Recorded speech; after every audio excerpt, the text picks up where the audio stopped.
up, everybody? It's Warren, and my pick for a coach-built car, I have two answers for. One is something that I think I might have mentioned on the podcast at some point, but basically recreating a early 50s Ferrari bathtub style Barchetta, the 250 Vignale Spider, or they made a few other engines, 166 and 340 maybe. So really tiny two-seater roadster with a very small V12. But my idea was to do some similar styled body, very minimal, lightweight, with a Ducati engine. So higher revving, about the same horsepower, I'd imagine. So keep it Italian, really clean lines, modern suspension, brakes, good tires, stuff like that. So it'd be really fun in the twisties. And I'm not sure if you could go with like a full manual setup or you'd have to go sequential, but I could see ripping through the gears and just hammering the shifter. Would be pretty fun. So that's kind of one angle I would go with. And then the second would be something that's like a super traditional coach-built car, which is, you know, pre-war Sauchik or Fagioni Falaschi, something like that. So really big two-door roadster with a modern power plant. So probably like Mercedes-Benz twin-turbo V12 as a power plant, or even electric, something really quiet. And then really swoopy closed fenders, roadster, or some sort of like Targa Sedanka style roof. So that's kind of what I'm thinking. It's kind of a difficult question to answer without like drawing it and showing you guys exactly what I'm talking about, but something along those lines. So one would be like a really lightweight, minimal roadster to rip through the canyons with, and just like, you know, basically a minimal sports car. And the other would be kind of that Monaco cruiser slash work of art. So that's kind of the direction I would go. And you know, styling would take some cues from the old, but maybe a few like kind of more subtle newer features as well, but definitely more in that like Art Deco coachwork style. So I think that's what I would go with. Hope you guys agree, and if not, let us know. See you next time. So here we are. Normally I record these in my car driving around San Francisco, but I'm in Guadalajara, Mexico, or Mexico. Yeah, should have said that. And let's make it happen right here. So if we were to coach build a car, how would we build it? For me, you know, this is a little tricky because I don't really have a major design background, and when I think of coach building rather, I think of almost like rebodying, carroceria, you know, but I don't necessarily want to rebody a car, and I don't have the sort of design background to really even kind of imagine that thing. So what I want to do is I'll take a platform that I really love and improve everything about it, and do that as my coach built option. So Renault Alpine A110 is the first one that comes to mind. It's one of my favorite cars, and it's notoriously kind of shoddily built, right? It's a really thick fiberglass everywhere, super basic interior, you know, very simple kind of purpose-built car. It is, you know, essentially a rally car for the street. So I would want to take that carbon fiber, all the things, so all the fiberglass now carbon fiber, and the interior improve. I would like to have exposed carbon fiber bits, you know, where you would have normally the fiberglass, instead of paint the interior. I would like to have just kind of exposed carbon fiber. I wouldn't want a shiny finish. I would want the sort of the dry carbon style, so that, you know, you don't want glare in the interior, and I love that. It just looks way more kind of high-end, if you will. It looks nicer than just like a glossy finish, which a lot of modern cars have. Unfortunately, you have like weird glossy carbon fiber interior bits that don't look really good. So I would go that route. Modernize the drivetrain. So do modern, modern Renault turbo power. As a matter of fact, maybe look into slapping in. Actually, you know what? I would be flexible. I mean, we could even do like a turbocharged, one of the new Ford EcoBoost motors in the back. Why not? I think what you want to do, what works. You want something that's efficient, and that is going to really kind of be in the spirit of that car. That is normally a little tiny single overhead cam motor. At the end, I believe they did a dual overhead cam setup. I originally, actually, if I ever bought one of these, I've considered doing like a Ford AGE, which is basically a Cosworth BDA motor back there. Just go fuel injected. I don't want carburation in my car, but in a tiny little 15, 16, 1700 pound car, I think a boosted dual overhead cam motor with all the modern tuning abilities and capabilities. I mean, it just sounds like an absolute blast, and of course keep it rear wheel drive.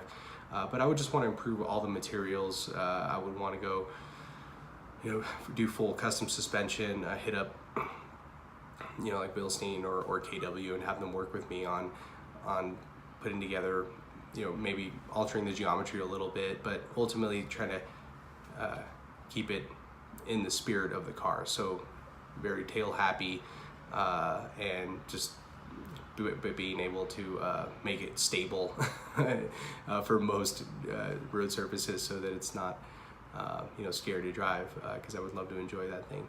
But yeah, just modern power, modern suspension, and carbon fiber everywhere, but keeping the car almost looking the same externally, without maybe very, very minor visual cues here and there, indicating that it is not a stock car.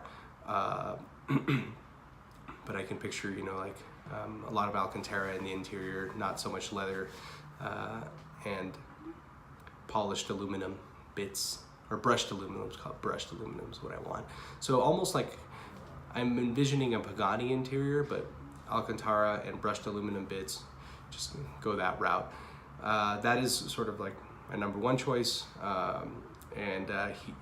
This is where things got a little confusing. Our buddy Bad Rabbit Habit asked, as a bonus question, what would we do for a Monaco car, overland car, and a sleeper car? And the Monaco car, for me, like, this could technically work. I mean, this was on Rally Monte Carlo multiple times, and I believe a winner since day one.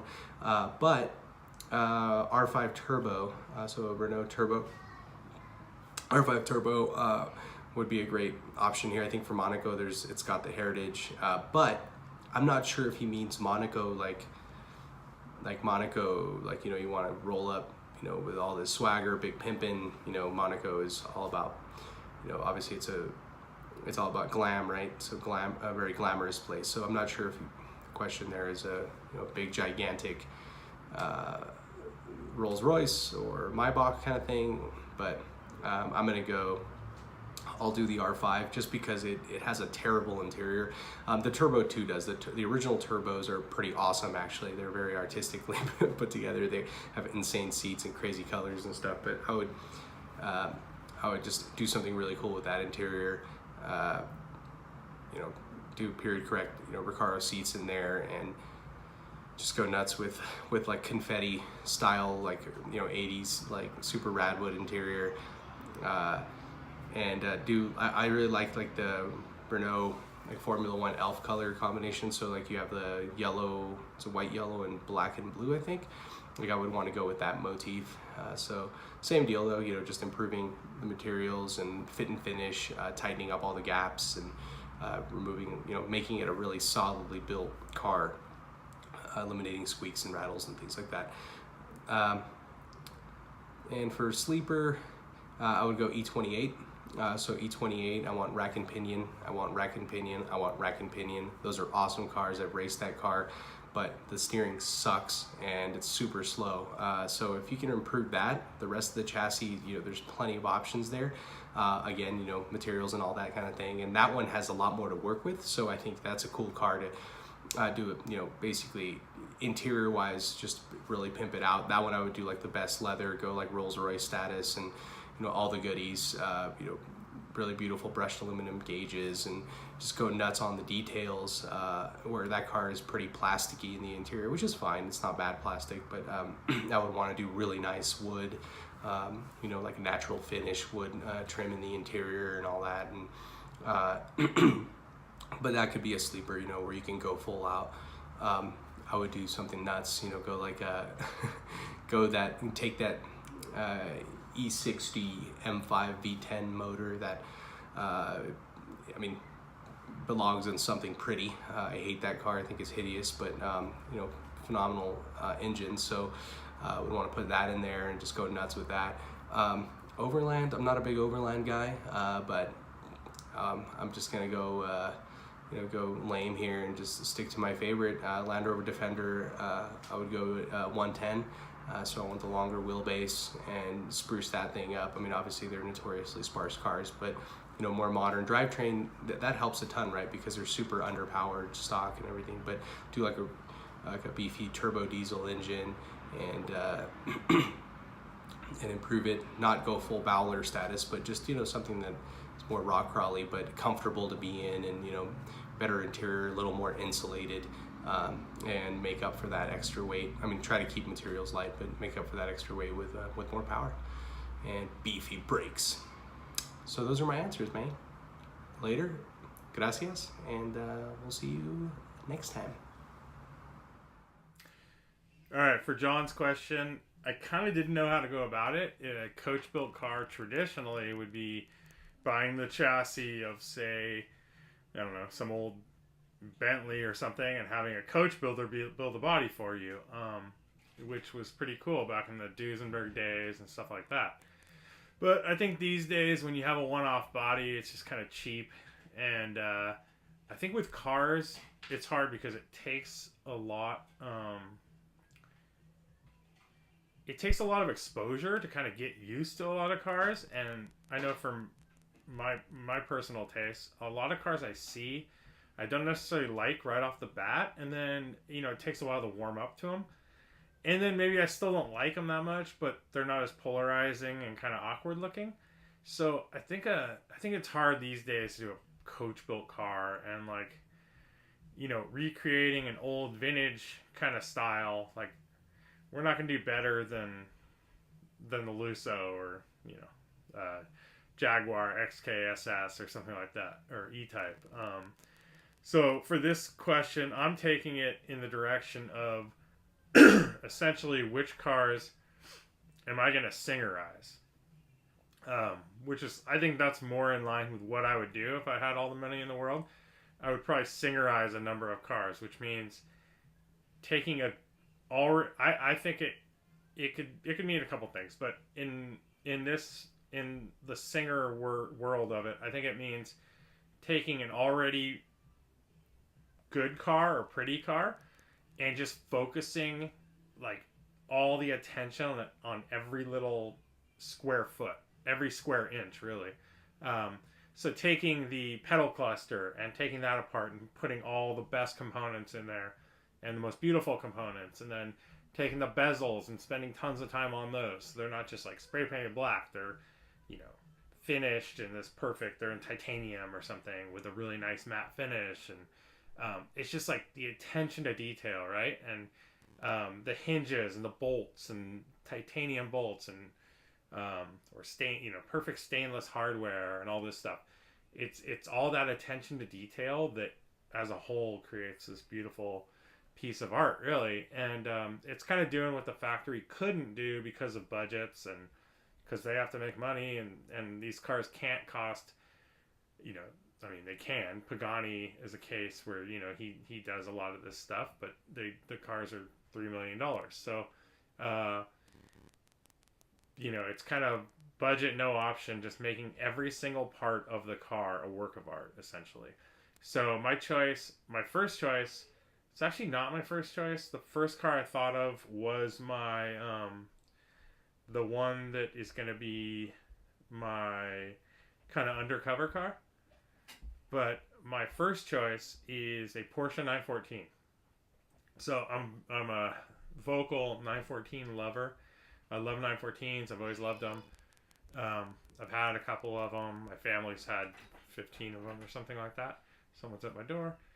And so I would pick a Porsche 914. I would do this, Singerize it, just go every single nut and bolt. And, like the engine tray lid on those is this woven, it's just a woven metal. And it just it's a popped out, it's kind of cheesy, kind of chintzy, gets wavy. So I'd make that like bespoke, make that piece, have it made. I would do the bumpers in stainless or titanium or something like that. Do body panels in carbon, but paint them. Do just attention to detail that Porsche couldn't do with that car, or Volkswagen, who is assembled at the Carmen plant. So do everything that they couldn't do with that car, and just make it my perfect 914. Just like drum tight, just the perfect car. I'd probably do like a Porsche British Racing Green. I forget what's Irish Green, I guess it is. So I do like an Irish green with a black interior with some kind of vintage plaid that Porsche used, or maybe like a Mercedes plaid. They had some really cool ones in the 300 SLs. And do a bunch of like little detail work, but not over the top details, just really nice stuff. Or over the top with the details, but not like gaudy, I guess you'd say. Which is what I think Singer does a great job at, like kind of teetering that line of gaudy and over the top and just right. And then he threw in a bonus. John threw in a bonus of a Monaco car, a Radwood era car, and kind of like a discreet undercover kind of car. So let's go with, this was actually the first car that came to mind. And this is going to be my kind of discreet car. It's a 1975 Jaguar Xj6 Coupe. So two-door pillarless coupe, really small C-pillar. These are gorgeous cars. Every time I see one, I'm kind of taken aback.